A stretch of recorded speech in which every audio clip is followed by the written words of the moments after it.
2024 खत्म होने में अब महज कुछ ही दिन बाकी रह गए हैं। केंद्र की नरेंद्र मोदी के नेतृत्व वाली सरकार के लिहाज से देखें तो ये साल काफी कामयाब रहा।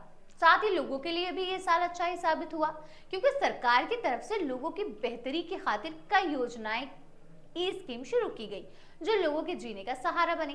तो अब जैसे साल खत्म होने जा रहा है तो चलिए मोदी सरकार की कुछ अहम योजनाओं पर रिकैप कर दिए देते हैं ताकि आपकी कुछ मदद हो जाए। नमस्ते, मेरा नाम आमिना है और आप देख रहे हैं आपकी खबर।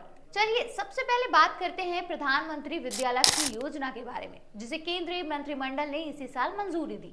इस योजना के तहत काबिल स्टूडेंट्स को फाइनेंशियल अकोमोडेशन यानी पैसों की मदद की पेशकश की जाएगी, जिससे ये इंश्योर होगा कि फाइनेंशियल ट्रबल्स के चलते किसी भी युवा को बेहतर हाई क्वालिटी एजुकेशन हासिल करने में कोई दिक्कत या परेशानी नहीं आएगी। प्रधानमंत्री नरेंद्र मोदी की तरफ से शुरू की गई पीएम विद्यालक्ष्मी योजना स्टूडेंट्स के लिए एक नया और बड़ा मौका लेकर आई है। ये योजना विशेष रूप से उन विद्यार्थियों को ध्यान में रखते हुए तैयार की गई है जो हायर एजुकेशन हासिल करने के लिए फाइनेंशियल असिस्टेंस की तलाश में है। इस योजना के तहत 7.5 लाख रुपए तक लोन पर छात्रों को बकाया राशि पर 75% की क्रेडिट गारंटी मिलेगी। इससे बैंकों की इस योजना के तहत एजुकेशन लोन देने में मदद मिलेगी। इसके अलावा जिन छात्रों की एनुअल फैमिली इनकम 8 लाख रुपए तक है और जो सरकार की दूसरी स्कॉलरशिप या ब्याज सब्सिडी के लिए एलिजिबल नहीं है, उन्हें 10 लाख रुपए तक के लोन पर मोरेटोरियम पीरियड के दौरान 3% की ब्याज सब्सिडी मिलेगी। अब बारी आती है प्रधानमंत्री इंटर्नशिप योजना की। इस योजना में 21 से 24 साल तक की उम्र के लोग आवेदन कर सकते हैं। इस योजना को कॉर्पोरेट मामलों के मंत्रालय की वेबसाइट के जरिए लागू किया जा सकता है।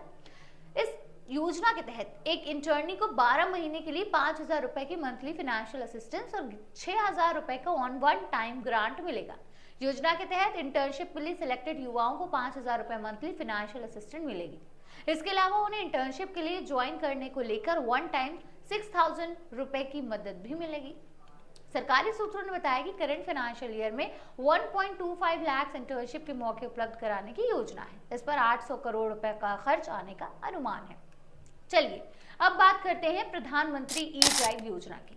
मोदी सरकार ने 10,900 करोड़ रुपए के आउटले के साथ पीएम ई ड्राइव योजना शुरू की। इस योजना का मकसद भारत में इलेक्ट्रिक व्हीकल को तेजी से अपनाने, चार्जिंग इंफ्रास्ट्रक्चर का इंस्टॉलेशन और ईवी मैन्युफैक्चरिंग इकोसिस्टम के विकास को एनकरेज करना है। 1 अक्टूबर 2024 से शुरू हुई ये योजना 31 मार्च 2026 तक लागू की जाएगी। इसके साथ ही 1 अप्रैल 2024 से 30 सितंबर 2024 तक के लिए लागू की जा रही इलेक्ट्रिक मोबिलिटी प्रमोशन स्कीम 2024 को पीएम ई ड्राइव योजना में शामिल कर लिया जाएगा। पीएम ई ड्राइव योजना के तहत इलेक्ट्रिक 2 व्हीलर्स के लिए सब्सिडी बैटरी पावर के आधार पर 5,000 रुपए पर किलोवाट पर आवर तय की गई। योजना के दूसरे साल में इसे आधा करके 2,500 रुपए पर किलोवाट पर आवर कर दिया जाएगा और टोटल प्रॉफिट 5,000 रुपए से ज्यादा नहीं होगा। अब आपको बताते हैं आयुष्मान भारत प्रधानमंत्री जन आरोग्य योजना जैसी अहम योजना के बारे में। जी हाँ, केंद्रीय मंत्रिमंडल ने 11 सितंबर 2024 को आयुष्मान भारत प्रधानमंत्री जन आरोग्य योजना के एक बड़े विस्तार को मंजूरी दे दी। इस फैसले के तहत 70 साल और उससे ज्यादा उम्र के सभी सीनियर सिटीजन्स को हेल्थ कवरेज हासिल होगा। इस विस्तार से 6 करोड़ सीनियर सिटीजन सहित लगभग 4.5 करोड़ परिवारों को पर फैमिली 5 लाख रुपए का फ्री हेल्थ इंश्योरेंस कवरेज दिया जाएगा और उसका बेनिफिट भी दिया जाएगा। इस मंजूरी के साथ इस एज कैटेगरी के हर एक सीनियर सिटीजन को उनकी सोशियो इकोनॉमिक स्टेटस की परवाह किए बिना योजना के फायदे तक पहुंच हासिल होगी। अब आपको जानकारी दे देते हैं वन नेशन वन सब्सक्रिप्शन योजना की। जी हाँ, मोदी सरकार ने युवाओं को ध्यान में रखते हुए वन नेशन वन सब्सक्रिप्शन योजना को मंजूरी दे दी है।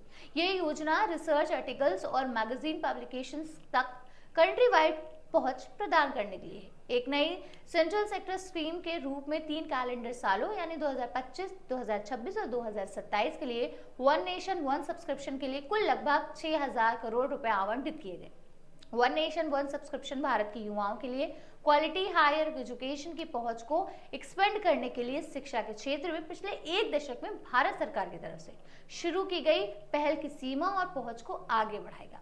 ये रिसर्च और विकास को बढ़ावा देने और government universities, colleges, research institute और रिसर्च इन R&D लैबोरेटरीज और कल्चर ऑफ इनोवेशन को बढ़ावा देने के लिए ANRF पहल का पूरक होगा। चलिए अब बात करते हैं बीमा सखी योजना के बारे में। प्रधानमंत्री नरेंद्र मोदी ने हाल ही में भारतीय जीवन बीमा निगम यानी LIC की बीमा सखी योजना की शुरुआत की है।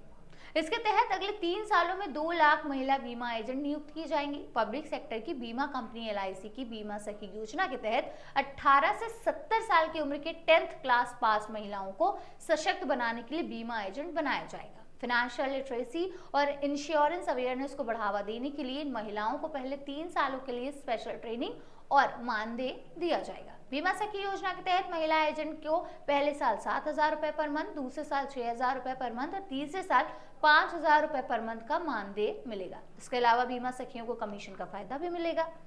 आपको बता दें कि LIC की योजना 3 साल में 2 लाख बीमा सखियों को नियुक्ति करने की है। ट्रेनिंग पाने के बाद ये महिलाएं LIC एजेंट के रूप में काम कर सकती हैं। वहीं ग्रेजुएट बीमा सखियों को LIC में विकास अधिकारी की भूमिका के लिए क्वालिफिकेशन हासिल करने का भी मौका मिलेगा। खैर, इन योजनाओं के अलावा सरकार ने पैन 2.0 योजना, प्रधानमंत्री राष्ट्रीय कृषि विकास योजना और कृषोन्नति योजना, कौशल ऋण योजना, PM सोलर घर योजना जैसी जीवन सुधारक योजनाओं की शुरुआत की है।